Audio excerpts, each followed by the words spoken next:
Sinus Trillanes. Hindi siya Interpol, hindi siya ICC, hindi siya PCTC, private individual. Pero siya may hawak ng warrant of arrest na gusto i-implementar kasama ang mga NBI. So, ganito na ba ang ating gobyerno?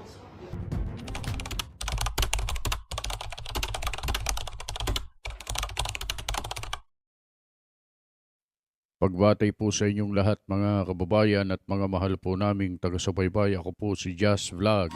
Rekta na po tayo mga kababayan. Napakaraming nangyari po ngayong araw na ito. Katulad po ng impeachment voting sa Kamara de Representante. At nagtagumpay. Opo, nagtagumpay po ang mga bumoto po ng yes, mga kababayan. At mayroon pong 255 na mga congressman na bumoto po ng yes, mga kababayan. Doon naman po sa Senado ay nagkaroon po ng pagpapalit ng liderato mula po sa Senate President. Ay natanggal po si Senator Tito Soto at pinalitan po ni Senator Alan Peter Cayetano, mga kababayan. At ang naging Senate President pro tempore ay si Senator Loren Legarda, mga kababayan. Malalaman po natin sa mga susunod na pagkakataon kung sino po ang itatalaga bilang chairman ng Blue Ribbon Committee. At sana po ay ibalik nila si Senator Rodante Marcoleta dyan sa Blue Ribbon Committee para nang sa ganun ay mapanagot ang dapat na mapanagot. At doon nga po sa Senado kanina mga kababayan, nagkaroon po ng tensyon dahil nakipaghabulan si Senator Bato de la Rosa sa mga ahente ng NBI. At eto nga mga kababayan, nung matapos na yung botohan tungkol sa kung sino ang magiging Senate President, ay nagmusyon po si Senator Rodante Marcoleta na si Senator Bato ay isa ilalim sa custody ng Senado. Ibig sabihin ay poprotektahan ng Senado tungkol dito nga po sa ipinapakita ni dating Senador Antonio Trillanes na ICC warrant di umano, mga kababayan. Pero ayon naman po sa DILG, kinukumpirma nila na wala pong formal na warrant of arrest. Hindi natin malaman kung ano po talaga ang totoo tungkol dyan, mga kababayan.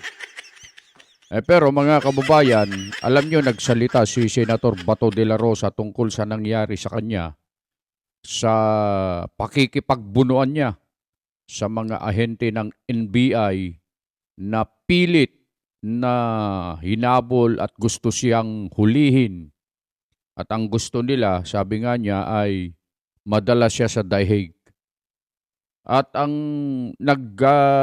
may dala ng warrant mga kababayan ay si Senador Antonio Trillanes.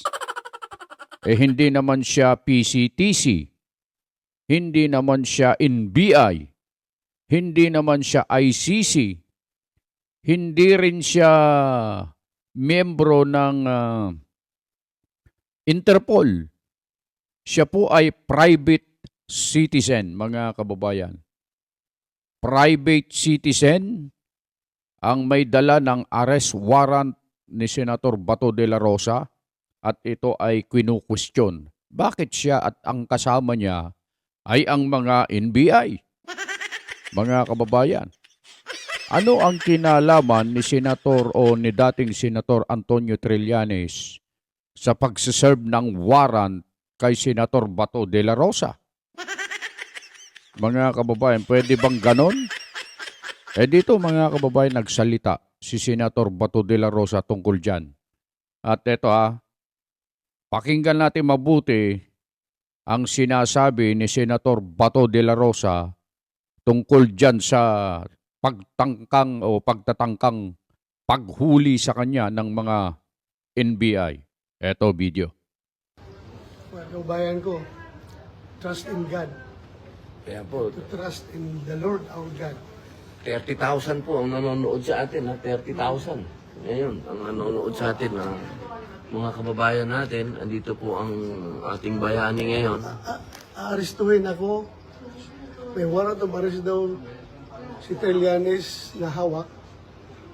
Hindi naman siya ICC, hindi siya PCTC, pero siya may hawak. Pero ayaw niya ipakita sa tao dahil somewhat spurious yung kanyang warrant of arrest. Wala klaro, hindi klaro. Hindi klaro yung kanyang warrant. Wala daw case number. Meron doon is lang yung situation number lang. So malabo ito maging warrant of arrest. Kaya pinipilit niya na secret daw. Kasi gusto nila kung pilit na akong dadalhin sa dahig. Surrender doon. So sana, suportahan ninyo ako mga kaibigan, suportahan nyo kami. I am doing this not for myself, but for the sake of our country. Pilipinas lang nakataya dito. Soberenya ng Pilipinas ang nakataya dito, kinabukasan ng ating bansa. Sana suportahan ninyo kami sa aming pakikibaka dito dahil hindi po ito biro. Kami po ay ako'y naging chip-in lang para magtrabaho. Tapos ganun na lang gagawin nila. Kahit na wala pang klarong warrant of arrest, dinideny ng DOJ na walang arrest warrant ng ICC na nakarating sa kanila. Ngayon, itong isang private individual na si Trillanes, meron siyang hawak-hawak. How come? Ano ba itong privatized na itong trabaho ng ICC? Tapos ayaw nila ilahad. Secret po, no? Malaking kahibangan ito, mga kaibigan, mga kababayan. As I've said, haharapin ko yan kung idaan lang nila sa proseso. Kung mayroong totoong warrant of arrest, dalhin nila sa local court, ayusin nila, then uusapan natin at haharapin namin yan. Hindi yung dala ka ng papel na hindi klaro. Most likely spurious na warrant of arrest daldalan Trillanes kasi gusto niya madala ako doon sa dahig for rendition.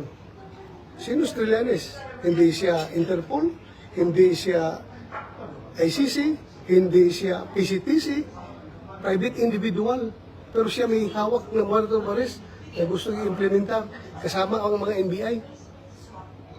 So, ganito na ba ang ating gobyerno? Mga kaibigan, mga kababayan, napakasama po sa nangyari. Ako'y binoto ng 20 million na Pilipino para magtrabaho. Ngayon, pinipigilan lang akong pumasok sa Senado dahil ayaw nila na maagaw namin ang liderato ng Senado. Pero hindi sila naging successful sa pagharang sa akin dahil nakapasok ako talaga. Nagipagbunuan ako sa kanila. Makita niyo sa video. Nagipaghabulan ako sa kanila dahil gusto ko talaga pumasok dito. Naharang nila ako para hindi aabot ng 13 yung buto namin. Wala kami majority para tuloy pa rin yung state of affairs ng ating bansa. Walang mangyayari sa problema sa korupsyon. Ngayon, na kami na ang may hawak ng majority sa Senado. Asahan po ninyo mga kababayan, everything will fall into its right places. Hindi naman tayo, hindi tayo namin personal, pero trabaho lang ito. Trabahoin natin. So yun lang sana. Sana masuportahan nyo kami dito dahil ibang usapan na ito. Sobra na. Sobra na mga kaibigan. Hindi na ito tama. Sana makakuha kami ng suporta galing sa inyo. Ako'y nakikiusap sa inyo, mga kaibigan, mga kababayan. If you love your country, you love the Philippines, please help us preserve the sovereignty of this country. At ang Senado na isang institusyon na nirespeto na sa ngayon ay binabaliwala na nila. Talagang hindi na sila nirespeto sa Senado. Wala. Kawawa ang bansang Pilipinas. Matanda naman ako. Okay na ako. Pero kawawa yung ating mga anak, mga apo natin. magkakaroon ng ganitong klaseng bansa. Magtutulungan po tayo mga kababayan. Ako yung apila sa inyo. Sana magtulungan tayo. Suportahan nyo kami dito sa aming pagkikibaka. It's not all about me. Hindi lang ito kay Bato, kundi para sa lahat ng Pilipino na ito. Hindi gustong yurakan yung ating soberenya. Kawawa ang Pilipinas. So yun lang po. Salamat sa pagkikinig sa akin. Thank you very much. Maraming salamat, Senator Bato. So yun po mga kababayan, yung naging pahayag ni Senator Bato de la Rosa tungkol nga po dyan sa isinagawang operasyon sa kanya ng NBI sa tangkang paghuli sa kanya at pag-serve ng warrant of arrest na dala ni Antonio Trillanes, mga kababayan. Ito yung kinu-question ni Senator Bato. Bakit si Antonio Trillanes ang may hawak ng warrant of arrest na di umano'y galing sa ICC? Bakit kasama niya ang NBI?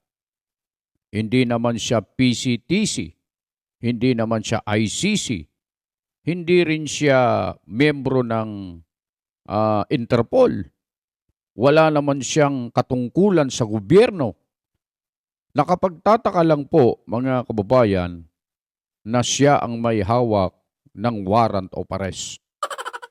At ito nga pong nangyari, batay kay Senator Bato de la Rosa, ay hindi po maganda sapagkat niyuyurakan po nila ang soberenya ng Pilipinas.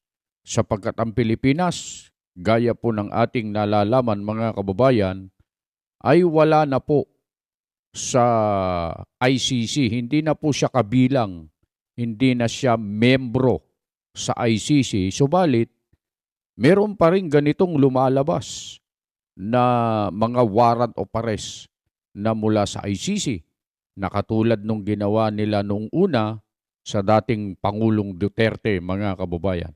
This time, mga kababayan, ang gusto naman po ng Senate President na si Alan Peter Cayetano ay dumaan sa proseso, due process. Pagka mayroong warrant of arrest, idaan sa local court, and then pag-usapan, at kung talagang dapat na dalhin sa kinauukulan, sabi nga ni Senator Bato, haharapin nila yan, mga kababayan. Kaya lang, dapat dumaan sa tamang proseso. Yun ang hinihingi ni Senator Bato de la Rosa. At umaapila po si Senator Bato de la Rosa sa ating mga kababayan na siya ay suportahan sapagkat itong laban na ito, sabi nga niya, ay hindi laban ni Bato kundi laban ng sambayanang Pilipino. Ayan po ang kanyang ipinakikisuyo, mga kababayan, sa ating mga kapwa Pilipino. Mga kababayan, yung nangyari pa na pagpunta ng NBI sa Senado, parang below the belt yata yun. Hitting below the belt. Kasi sabi nga nila, hindi pwedeng arestuhin ang isang senador kapag nasa Senado. Pero bakit nandun ang mga NBI nakapalibot sa Senado, mga kababayan? Parang sinasabi tuloy ng ating mga kababayan, mga netizen, na katulad ng sinabi ni Senator Bato de la Rosa kanina, anong klaseng gobyerno na tayo meron? O anong nangyayari sa ating gobyerno na ngayon? Parang hindi na po naidadaan sa tamang proseso yung mga bagay-bagay pagdating sa legalities. Pagka mayroong gustong kunin, pagka may gustong arestuhin, kahit na hindi dumaan sa due process, ay ipinatutupad, ini-implement na lang ng basta-basta. Yan ang nakikita ng ating mga kababayan. Pero ang nakakaalam dyan, mga kababayan, yung mga abogado. Siyempre, sila ang may alam dyan pagdating sa legalities, mga kababayan. Yun lang, na-share lang namin yung pagsasalita ni Senator Bato de la Rosa para kahit paano ay malaman naman natin at ninyo mga kababayan ang mga nangyayari ngayon sa ating bansa. Muli po ang inyong lingkod, Josh Vlog po. Bumabati po sa inyong lahat ng isang magandang araw. Anumang oras ninyo mapanood ng bidyong ito, lagi naming sinasabi nasaan man po kayo, anuman po ang inyong ginagawa, lagi po kayong mag-iingat.